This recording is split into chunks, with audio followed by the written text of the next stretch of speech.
Keto Mojo. This is how I got it. And it came with the Lancet injector. It came with the Keto Mojo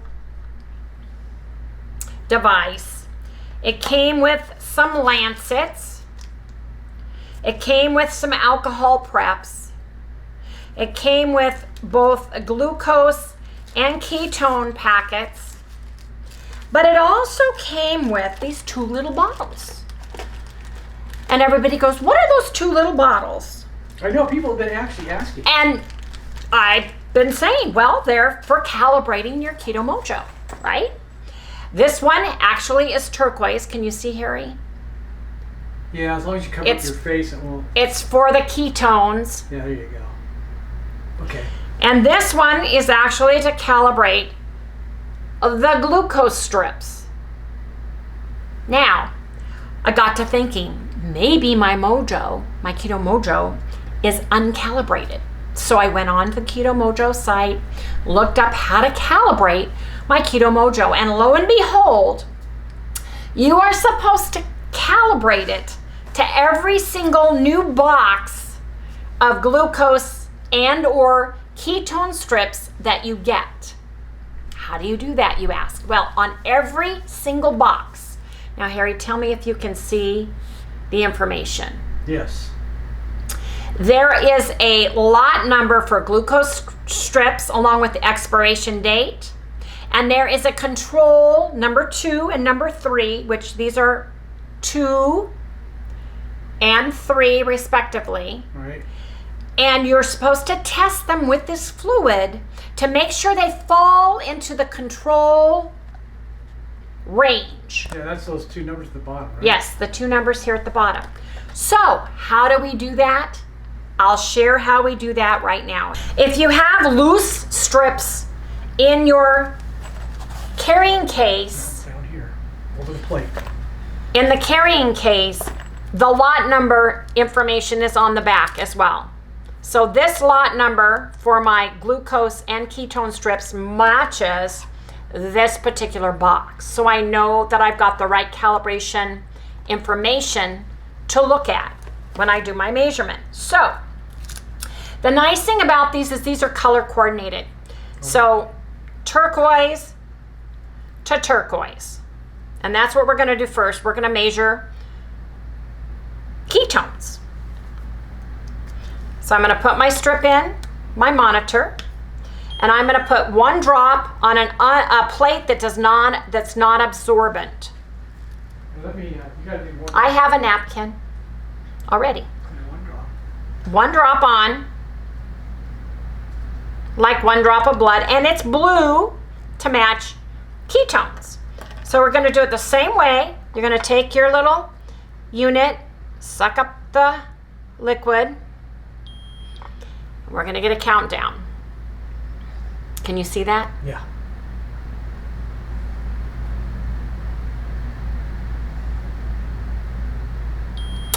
.3. So now I go to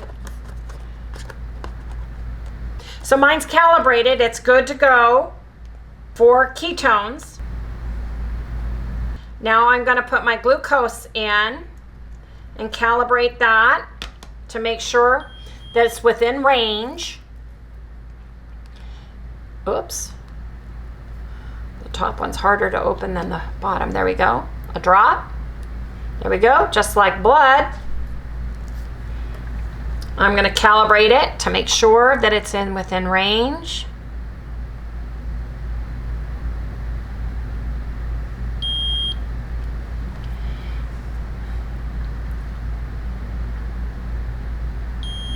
.117. Let me look and see if 117 is within the control range. Level 2, glucose strips, 93 to 140, so it is in range. And the control, so if you look here, control number 2 right here. So 93 to 140, and then my ketones 108 to 2.9. So I am within range. So I know when I test myself, I should be in the correct range. So now I'm going to go ahead and test myself. So because of the dawn effect seems to affect me, I should wait an hour, at least an hour, empty stomach, an hour, before I test my glucose and ketones to make sure that some of the glucose, the dawn effect glucose, has burnt off if I want to get a more accurate example. And then after my first large meal, I should wait at least an hour afterwards to test to see what my glucose and ketones are for the day, because your ketones are going to be higher after your meal. And, oops, sorry.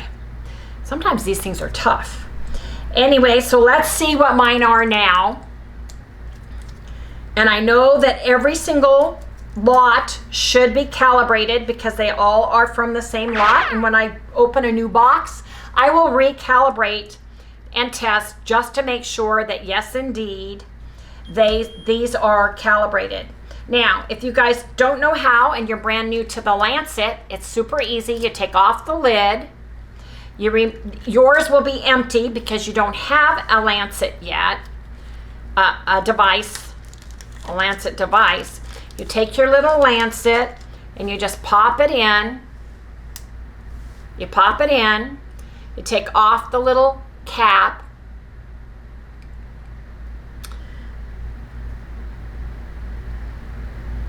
And of course, we use our little cap for our old ones and stick it into the container. And then you put the lid on carefully. And it snaps. Now I'm on a 2 because I haven't been poking my finger very long. I don't have calluses like Harry does. So it's on a 2. You pull the trigger, you get it, it's ready to pop into your finger now. So I'm gonna go ahead and do that. Finger ready to go, and I'm gonna pop it with the Lancet. I'm gonna milk it, get some blood. You need about a drop. You try to hold it steady, which is hard for me to do. Here we go.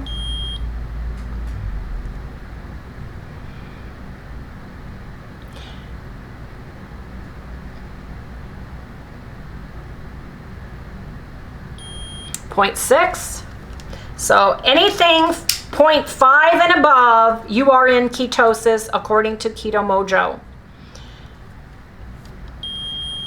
Now I'm going to do my glucose. Same thing. Put it next to the blood, let it draw up. You can kind of see it going up into the device. Countdown. 107. Now, I'm in ketosis because I have a 0.5, which is low ketosis. Harry, hand me that sheet on the refrigerator. You can print out this sheet and keep it on your refrigerator if you would like. Ketosis on a Keto Mojo starts at 0.5, 0.5, and then it goes up from there. This is for ketosis. So I am in ketosis because I have a 0.5. However, if I were, Where'd you get this? I got that on the Keto Mojo site, www.ketomojo.com. If I wanted to be in a medical GKI, where I have a severe seizure disorder, I have cancer, I have something I'm fighting and combating, and I need higher ketones in order to combat or fight or help with that disease or inflammation or seizure disorder, then I would need to get that up higher, and there's ways to do that too, which we all know about. But you can see where you are on the GKI now, instead of doing the mathematical formula that is also out there. If you have an older device, you can do the math formula that's out there. It's also on the Keto Mojo site.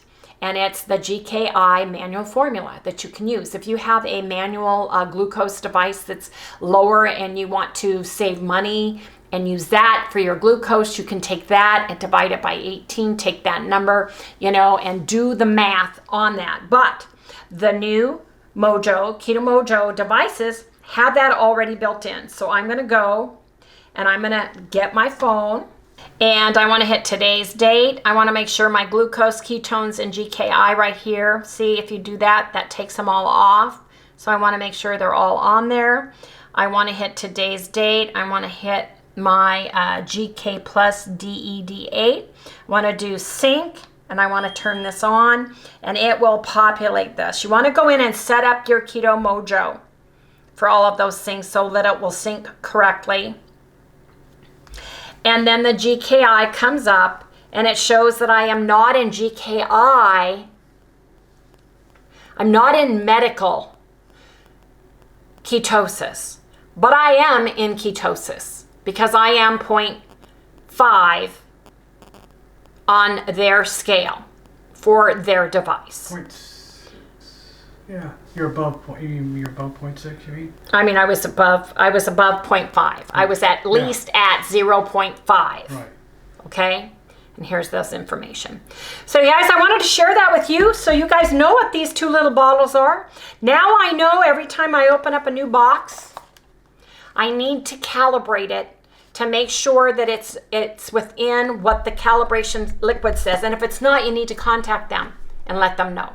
And if you threw away the box, you can find the lot number on their website. You can find out what the calibration range should be for both your glucose and ketones. If you only have your little packets, you removed them from the box. You removed them from the box and you went, oh my gosh, I don't have the calibration information that comes right here on the box. On the back is the lot number, expiration date, and all of the good information you need in order to calibrate your Keto Mojo. Anyway, you guys, I just wanted to share that with everybody. Did you know how to calibrate your Keto Mojo? Have you been doing that with every single box? Let me know down in the comments below.